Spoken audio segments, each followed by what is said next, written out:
So here's some more of the story, the true meaning of Easter. For they were in charge of the country at that time.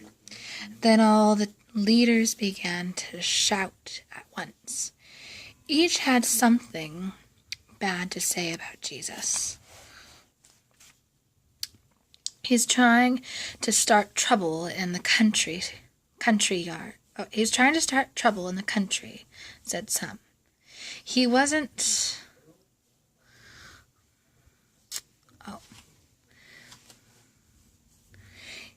He won't let us give money to Caesar, said others. He claims to be a king, some said. Pilate hurried back to Jesus with all that the leaders had said against him. Surely Jesus would shout back angrily to say how innocent he was, but Pilate was surprised. Jesus stood quietly. He did not say a word. Don't you hear what those people are saying about you? Pilate asked. Don't you have anything to say to answer them? But Jesus stood quietly, listening to the cries of the people outside. Why should he, a king, try to answer the lies of such people? Never before had such a prisoner been before Pilate. What kind of a... Anyways, so this is Jesus, this is Pilate, and these are the angry people.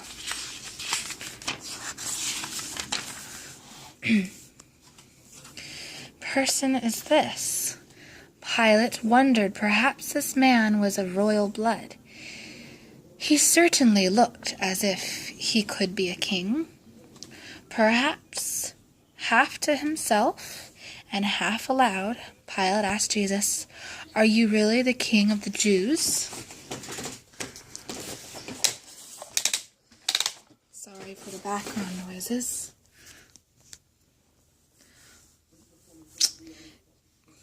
Jesus looked into Pilate's eyes. Did Pilate want to know the truth? Are you asking this for yourself, or because someone else said it about me? Jesus asked. I'm not a Jew, Pilate answered. Your own people have sent you here. What have you done to get them so upset? Then Jesus told Pilate about his kingdom. It is not in this world, he said. If it were, my servants would fight for me.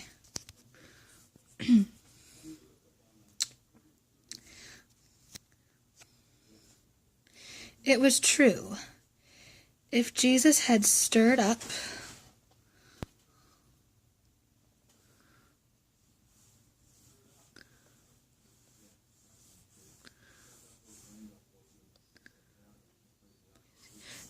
the country as much as the leaders said, there must be hundreds or thousands who would fight for him. But there was no fighting, no revolution going on. But you are a king, then? Pilate asked.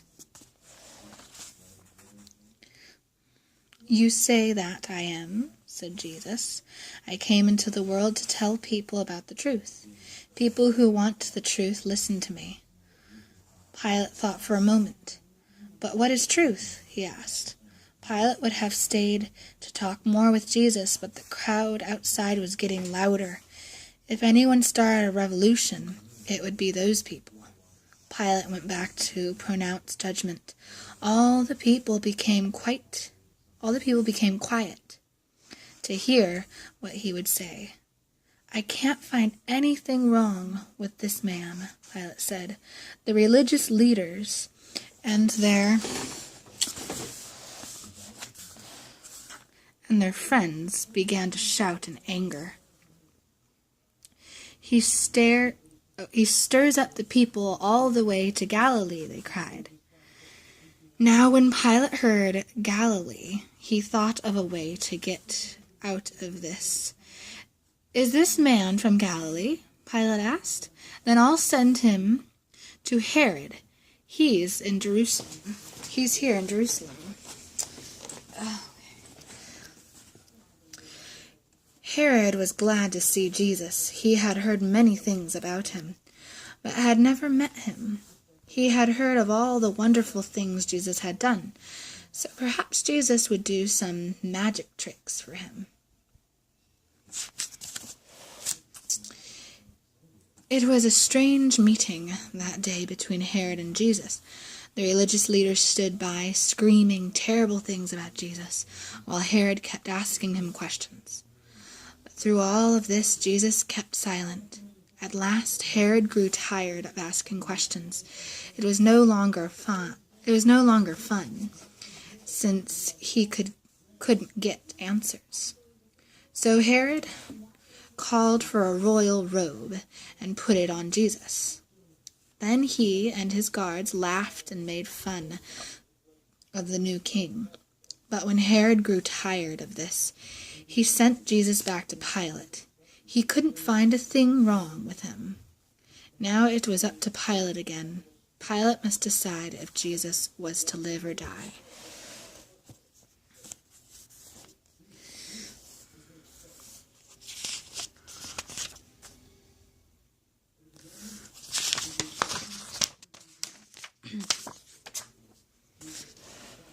Pilate judges Jesus.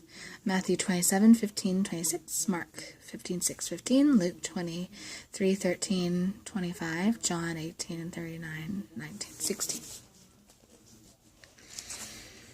When Herod could find nothing wrong with Jesus, he sent him back to Pilate. Why should he sentence him to death? Let Pilate do what he wanted. But Pilate's wife had a nightmare. She dreamed about some things that would happen if Jesus was harmed. Quickly she sent word to Pilate, who had been too busy that morning to see her.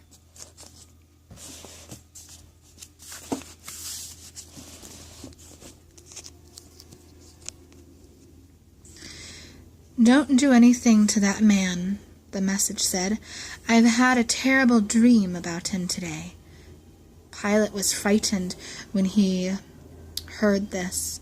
Surely Jesus was no ordinary man.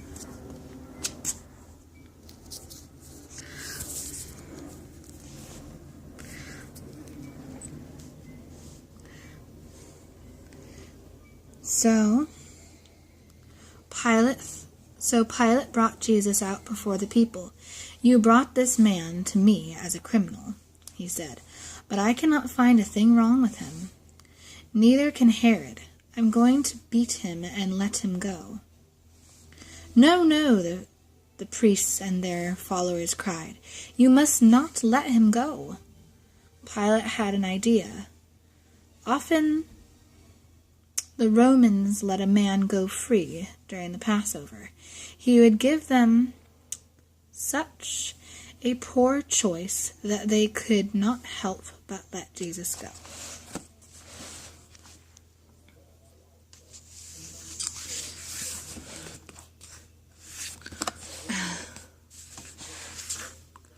I will release a man to you, said Pilate. You may choose between Jesus or Barabbas. Which will it be? Barabbas was a murderer. Pilate was sure they would not choose a murderer over this good man. But the priests and their followers began to cry out with a loud voice, Release Barabbas! Release Barabbas! Then what should we do with Jesus? Pilate asked. Crucify him! Crucify him! The crowd shouted. The leaders were working them up, turning them into an angry mob. Pilate could not believe it. How could these people want to crucify an innocent man? Why, he asked. What has he done wrong? But the people kept shouting and calling for Jesus to be crucified. The religious leaders would never let this man go now. They hated him too much. Pilate would try one more thing. Perhaps this would quiet the mob. While the people kept shouting, Pilate had Jesus taken to another room. There the soldiers beat him and pushed a crown made of thorns over his forehead. Then they put a robe and brought him back. Look at this man, Pilate said to the people. How could they help but sympathize with him now? How could they want anything more to happen to him? Surely this would be enough punishment for whatever he had done. But the priests and their followers were not satisfied. They would never be satisfied until Jesus was dead.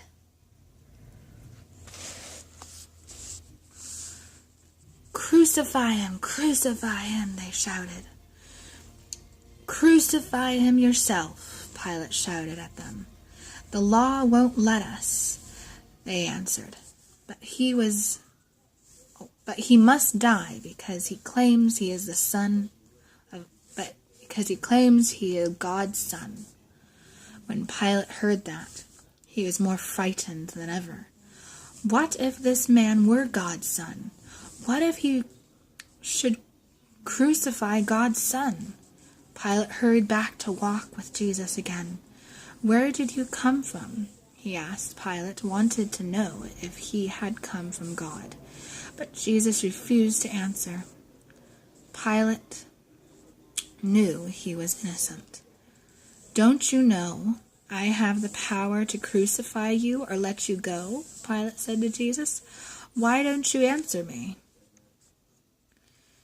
You have no power at all except what God has given you, Jesus answered. But those who brought me here have a greater sin than you. Once more Pilate returned to argue with the leaders. He wanted to release Jesus. He knew it would be wrong to have Jesus killed. If you let this man go, you are not Caesar's friend, the leaders shouted at Pilate. We have no king but Caesar. The leaders had stirred up the people so much that Pilate was afraid a riot would break out. At least he ordered a basin of water. At last he ordered a basin of water.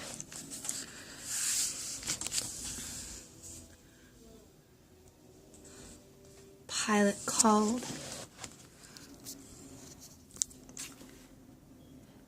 called for the crowd to be quiet.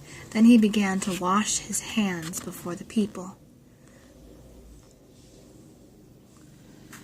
I am innocent of this man's blood, he said. You must take the guilt for his death. We will, the people shouted. His blood will be on us and our children, not on you. So Pilate gave the orders that Jesus should be crucified.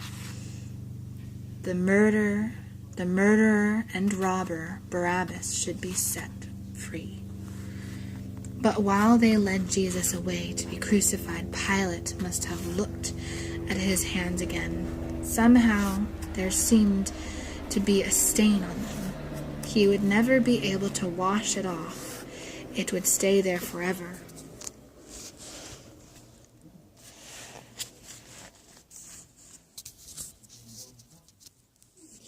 It was a long walk.